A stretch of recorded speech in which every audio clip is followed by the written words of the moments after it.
Saya ini saat ini bukan CEO lagi, bukan direktur utama lagi dari Citra Marga Nusapala, yaitu pengelola jalan tol. Tapi alhamdulillah, 2012 saya sebagai CEO di sana. Tetapi sekarang alhamdulillah saya sudah jadi pemilik 80% saham di Citra Marga.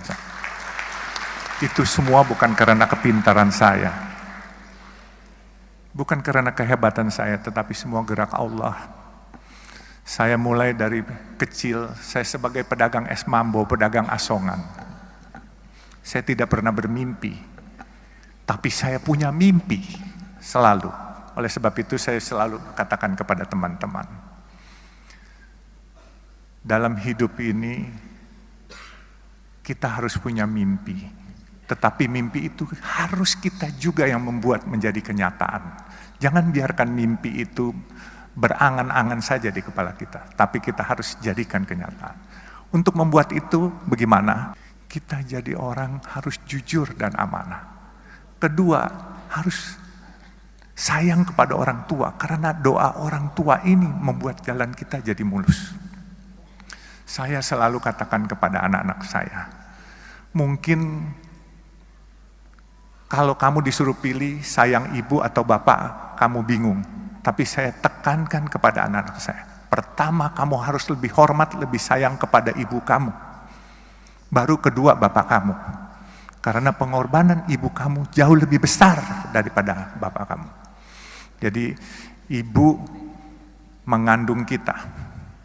Begitu kita lahir, kita disuapin, terus kemudian kita ngompol, kita buang air besar, tengah malam, lagi tidur enak-enak, dia bangun, dia susuin kita, kadang-kala cuci, kita punya ngompol cuci, kita punya bekas buang air. Kemudian dia didik kita, dia bawa kita ke sekolah, dia antar, diajarin kita. Kalau seorang ayah cuma cari nafkah saja diberikan, tetapi kalau yang mendidik anak-anak itu semua peran ibu sangat besar. Oleh sebab itu jangan sampai kita lupa akan pengorbanan seorang ibu. Dan pengorbanan seorang ibu itu nggak bisa diukur dengan materi. Saya pun kadangkala suka sedih. Saya kalau ke makam ibu bapak saya, andai kata saya masih punya ibu bapak, pasti saya akan sayangin lebih. Tapi ya mungkin Tuhan berencana lain. Jadi mungkin saya harus jelaskan. Kegiatan saya adalah dulu cita-cita cuman jadi tukang parkir. Waktu saya sekolah SMA, saya suka liwat di daerah Pasar Baru. Saya tanya tukang parkir, satu hari dapat berapa sih? Dapat 10.000 sampai 15.000. Waktu itu satu mangkok bakmi hanya 300 perak. Jadi kalau 10.000 sama dengan 33 mangkok. Andai kata saya makan satu hari 3 kali, saya masih bisa save 30 mangkok. Berarti saya masih bisa jadi tukang parkir aja udah cukup. Itu cita-cita waktu SMA. Terus saya bermimpi, kok orang-orang bisa sukses? Bagaimana cara sukses? Satu hari saya ke toko buku. Saya lihat buku bagaimana jadi orang sukses. Saya nggak punya uang. Waktu itu toko bukunya di Pasar Baru, toko buku Tropen. Saya hanya duduk ke sana, saya numpang baca, terus saya pulang. Saya bacain buku bagaimana cari orang sukses. Sebenarnya nggak perlu baca buku lagi, karena tadi yang Ibu Prita katakan itulah di buku itu sebenarnya intisarinya. Karena jadi orang sukses itu harus rajin bekerja. Dan juga jangan lupa berdoa. Dan juga jangan lupa jujur, dan jangan lupa juga sayang kepada orang tua, dan minta ridho barokah dari orang tua. Itu intisarinya. Dan saya selalu bermimpi memang menjadi orang sukses. Mimpi itu saya sendiri pesimis waktu itu untuk sukses. Tetapi seperti saya katakan, bahwa ini semua gerak Tuhan. Bukan gerak saya. Saya jadi mualaf umur 24 tahun. Saya diangkat anak oleh almarhum Buya Hamka. Dan seiring saya jadi mualaf, saya cuma niat minta kepada Allah. Karena waktu saya jadi mualaf itu Buya Hamka bilang, "Nak, dosa-dosamu mulai hari ini 0. Jadi kamu mulai lagi dengan yang baik ya." Jadi saya mulai dengan yang baik. Dan saya niat minta kepada Allah, "Ya Allah, dengan perkenan Engkau, kalau memang diperkenankan, aku ingin mengharumkan nama Islam dan aku ingin sukses." Sukses itu entah bagaimana, apakah punya nama besar, apakah punya harta, saya bilang terserah. Rupanya doa saya dijabah Allah. Dan saya bisa mendapat kesempatan mempunyai usaha. Saya punya usaha kayu dulu di Kalimantan, saya bikin triplex. Tapi waktu Orde Baru, karena saya kurang dekat dengan pemerintahan waktu itu, akhirnya saya dikeluarkan satu surat untuk tidak dilayani dokumentasinya. Akhirnya saya tutup pabrik saya, 11.000 karyawan saya harus pulang ke Jawa itu semua. Dan saya nggak kecil hati. Saya bilang, "Ya Allah, kalau memang ini rencanamu, nggak apa-apa. 11.000 karyawan, bedol desa semua pulang." Saya diam, terus saya coba lagi untuk berusaha lagi. Tetap kadangkala jatuh bangun itu pasti. Ya ada hal-hal waktu 2008, saya ingat itu pabrik tahun 94 saya tutup dan saya 2008 diajak seorang teman. 14 tahun saya pensiun itu ibaratnya nggak ada kerjaan. Diajak seorang teman untuk ikut di perusahaan pemboran minyak lepas pantai. Tapi 1 tahun saya bilang ini bukan bidang saya. Kemudian saya tahun 2012 saya ditawarkan oleh pemegang saham yang sedang berantem, pemegang saham jalan tol Citra Marga Nusa Pala Persada.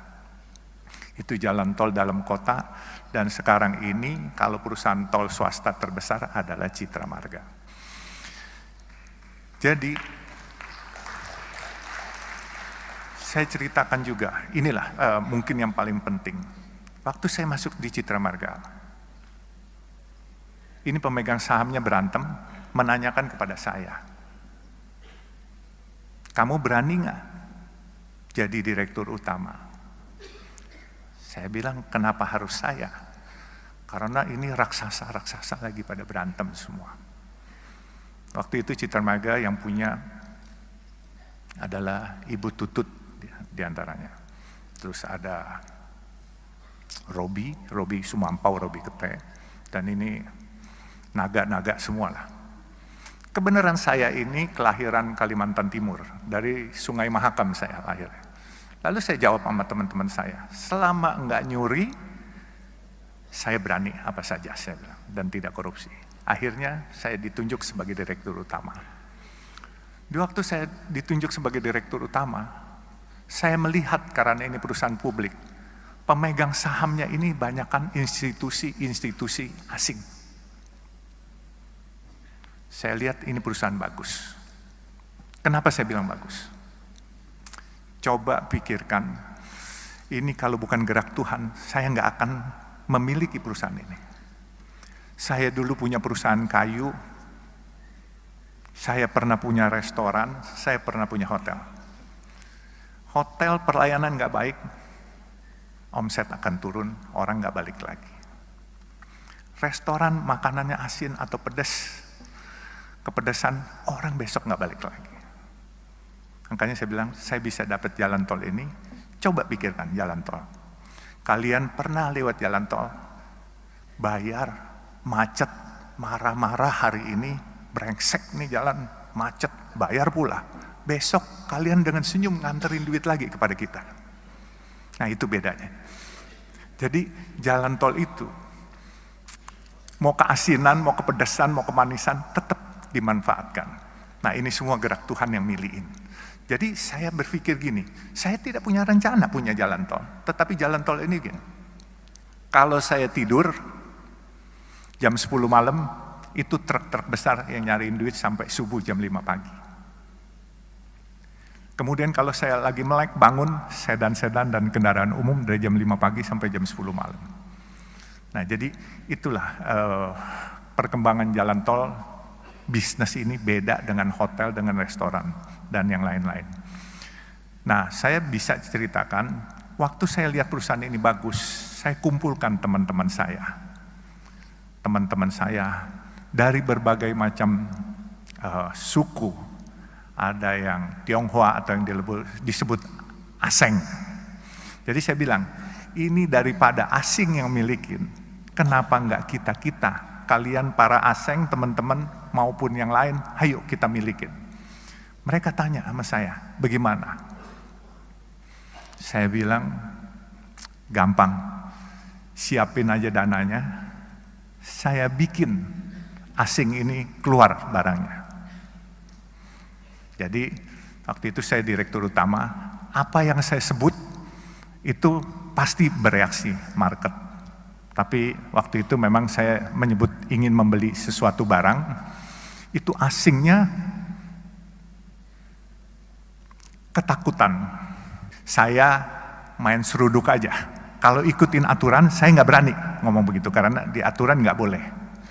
Jadi saya bilang hari itu, saya ingin beli Bank Senturi yang sedang bermasalah waktu itu.